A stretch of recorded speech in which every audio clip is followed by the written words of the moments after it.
سوال دی رور دا کړی دی چې زه په یو دکان کې کار کوم د یو کس سره دغه نوکري ما پسې خلک راځي زما نه سامانونه اخلي د کمپنیو له طرف نه د ادارو د طرف نه یا د ځان دپاره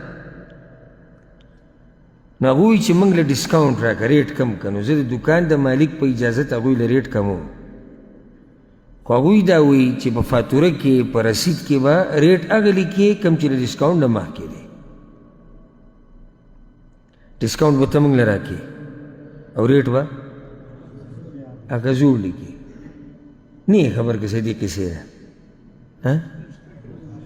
ته اوس ځان داسې ډنګاره کړو لکه دا چې سره شوي نه وي چېرته همغه طریقه ده یا ډسکاونټ مه راکوه ماله دا شی زه تانه علمه دوکانه دا به څومره دا به شپېته ریاله دی دې کې ته اتیا ولیکه هره طریقه چې کې یو قصه ده هلته که ډسکاونټ کم کو پیسې لږې ولګېدې خو ده پې لیکلي ډېرې دي او که ریټ یې خپل دی خو ده پې د خپل نه ریټ زیات کړی دی نو زما دا کار صحیح دی او که نه دا زه چې کوم چې هغوی له فاتوره یا رسید دا ورته زه حق لیکمه کوم چې هغوی غواړي الجواب دا پیسې زیاتول په دې رسید کې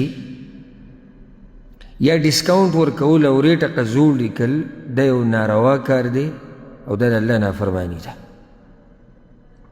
او دا راته ووایم په نافرماني کې دواړه واقع دي کوونکی او د چا لپاره چې کوي دواړه پکې واقع دي ګوره دې کې دروغ دي دې کې دوکه ده رسول صلی الله علیه وسلم وی ایاکم والکذب ځان به ساتئ د دروغو نه صحیح بخاري صحیح مسلم کې حدیث دی نو دې کې خو دروغ شته په دې کې دوکه ده حدیث کې دی په صحیح مسلم کې من غشنا فلیس منا څوک چې موږ له دوکې راکوي دی په موږ کې نه دی او په دې کې دوکه او دروغ هم شته دروغ پکې شته که نه څه دروغ دي لیکلی شوي بل دی دروغ دي که نه دوکه چا سره ده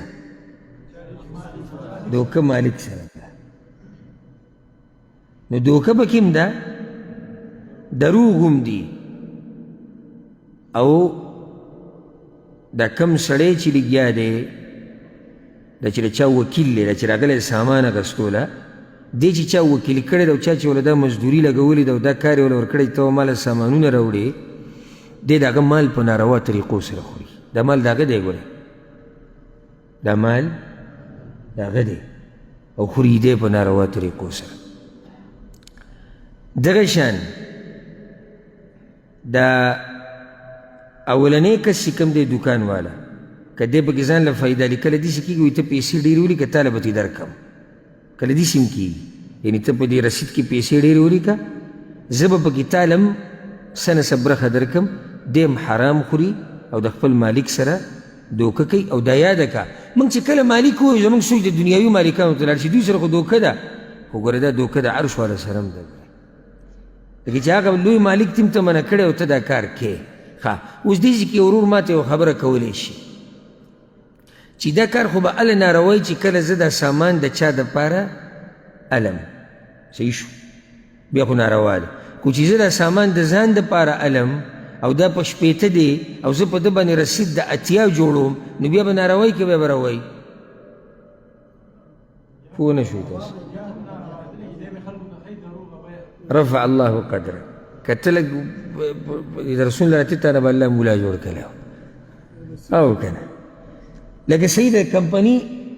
یعنې زه د کمپنۍ دپاره سامان وړم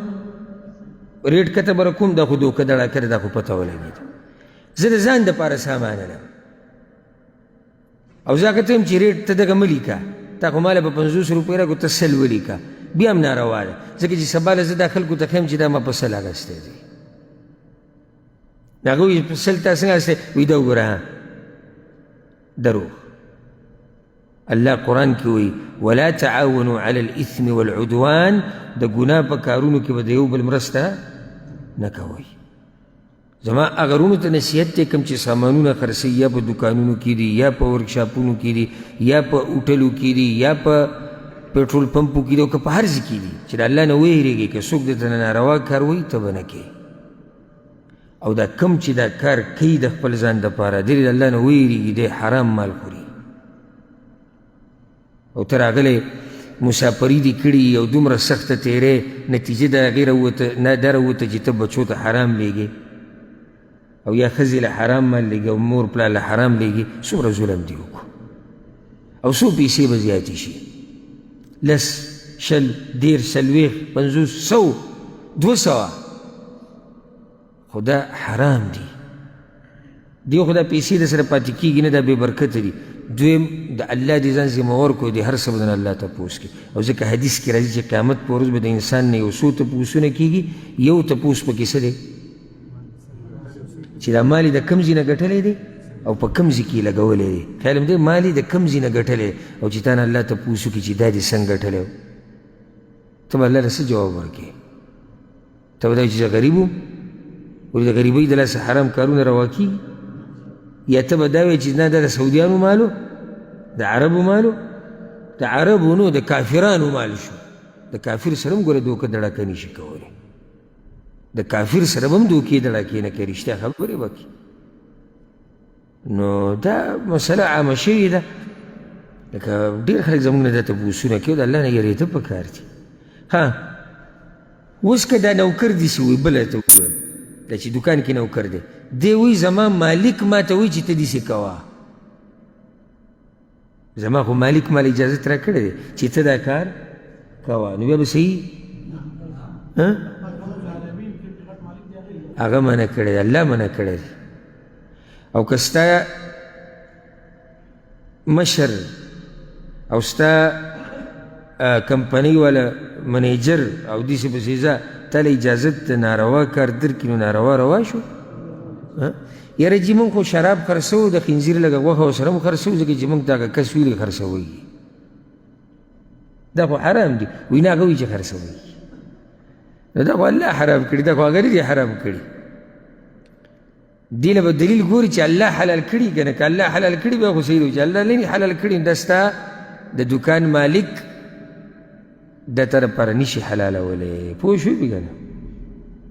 والله اعلم